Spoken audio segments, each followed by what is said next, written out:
ആ ചിത്രത്തിന് നേരെ വാളോങ്ങിക്കൊണ്ട് കത്രിക വെച്ച് വെട്ടി നശിപ്പിക്കാനുള്ള ഒരു നിർദ്ദേശമാണ് സെൻസർ ബോർഡ് കൊടുത്തിരിക്കുന്നത്. സെൻസർ ബോർഡ് എന്ന് പറഞ്ഞു കഴിഞ്ഞാൽ ഒരു സെൻസും ഇല്ലാത്ത ഒരു ബോർഡായിട്ട് എങ്ങനെ കലയെ നശിപ്പിക്കാം എന്നുള്ളതിൽ ഗവേഷണം നടത്തുന്ന സ്ഥാപനമായിട്ട് മാറിക്കൊണ്ടിരിക്കുകയല്ലേ. എൻ്റെ വളരെ അടുത്ത സുഹൃത്തായ സുരേഷ് ഗോപിയുടെ സിനിമ വൻ ഹിറ്റാകാൻ മാറുന്നതിൽ എനിക്ക് സന്തോഷമുണ്ട്.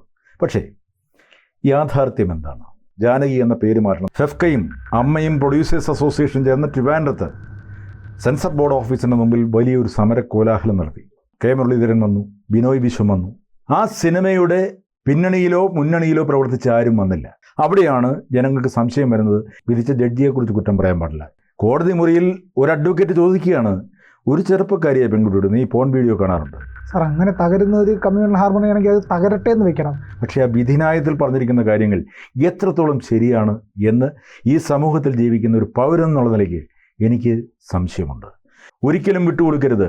ക്രിസ്ത്യൻ കമ്മ്യൂണിറ്റി പറയാണ് ഇനി ഞങ്ങളുടെ വിശുദ്ധരുടെ പേരിടാൻ പാടില്ല. മുസ്ലിംസ് പറയാണ് മുഹമ്മദ് എന്ന് പറയുന്ന ഒരു പേരിടാൻ പാടില്ല. ചിലപ്പോൾ അത് പറഞ്ഞേക്കാം. കൂടുതൽ വാർത്തകളും വിശേഷങ്ങളും നിങ്ങളിലേക്ക് എത്താൻ ABC മലയാളം സബ്സ്ക്രൈബ് ചെയ്യുക, ബെൽ ബട്ടണും അമർത്തുക.